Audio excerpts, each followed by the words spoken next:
Sultan Praja Sukma Cahyana, atau dia sering menyapanya dengan sebutan Yana.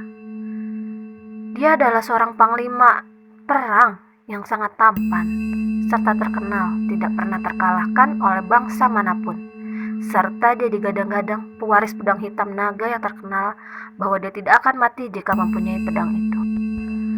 Sore itu, aku kembali ke rumah. Hujan membasahi rumahku saat itu. Dengan memegang cangkir yang berisikan teh hangat, aku membayangkan, apakah mimpi-mimpi itu semua berasal dari sebuah hal yang bisa kusebut nyata? Ataukah hanya sebuah bunga tidur yang sebetulnya tidak pantas kujadikan sebuah masalah panjang? Malam itu aku bermimpi bahwa putri itu sedang bersembunyi dengan Yana di sebuah gudang tua. Entah dikejar oleh apa dan siapa, aku hanya ingat mereka setelah itu turun ke bawah sumur tua yang sudah tak berisikan air. Dan aku terbangun dari tidur. Sungguh membuatku penasaran dan aneh saja. Apakah yang ingin dia sampaikan kepadaku hingga selalu membuatku bertanya-tanya dan mencari di manakah sumber si pembuat mimpi-mimpi itu berasal. Aneh, tapi aku sangat ingin mengetahui itu semua. Tanggal 6 Juni 2006, aku datang ke rumah nenekku di kampung bersama dengan keluarga besarku.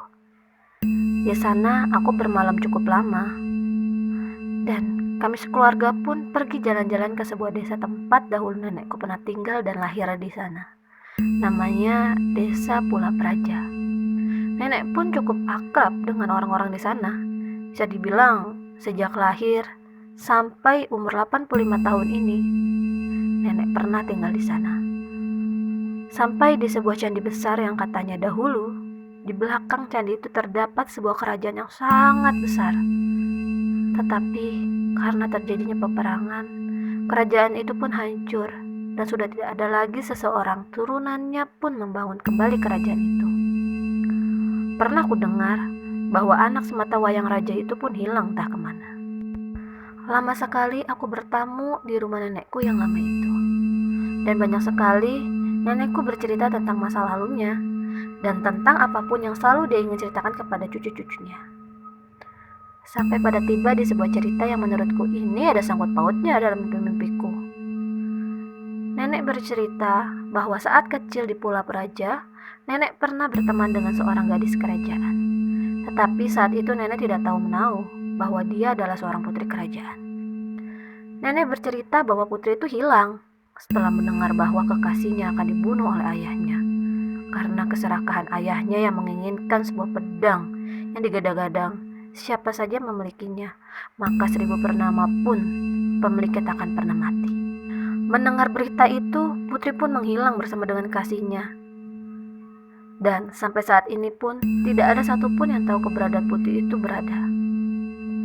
Sampai di situ, nenek pun melihatku dan dia berkata bahwa aku sangat mirip oleh putri itu. Nenek pun masih mengingat bahwa putri itu mempunyai tai lalat di belakang kuping dan di sela jari-jari manis sebelah kirinya. Dan benar saja, itu semua ada di tubuhku dan sama persis. Aku pernah beranggapan bahwa nenekku hanya mengira-ngira saja dan hanya membuat cerita bohong tentang putri yang mirip dengan wajahku itu. Sebulan telah berlalu. Setelah aku kembali dari rumah nenekku, aku pun berhenti memimpikan gadis itu. Dan aku merasakan aneh saja. Dan benar-benar ingin mencari tahu kenapa mimpi itu bisa pergi. Kusempatkan bertemu dengan sahabatku Devi dan menceritakan semuanya. Dia pun malah bersyukur aku tidak memimpikan hal itu dan memberikanku selamat karena sudah bebas dari mimpi aneh macam itu. Sempat merasa kesal karena mimpi itu tidak pernah kembali lagi. Sampai tiba suatu saat, aku bertemu dengan seorang laki aneh dan dia memanggilku dengan sebutan Putri Lipta. Dan bukan aneh dari situ saja, dia pun selalu memperhatikanku di saat aku kuliah. Aku pun sedikit terganggu dengan hal itu, tetapi semua itu terjadi hanya 3 hari dan setelah itu dia menghilang tak kemana. Sempat risau dan mencari tahu lewat internet siapa itu Putri Lipta. Dan aku hanya menemukan cerita yang sama dengan apa yang diceritakan oleh nenekku.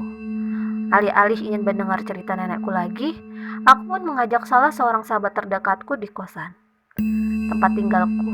Dia adalah Elsa. Dia adalah teman sekaligus sahabat terbaikku dan dia mengambil jurusan sejarah. Dan menurutku dia adalah orang yang tepat untuk kuajak menggali sebuah mimpi-mimpi ini berasal.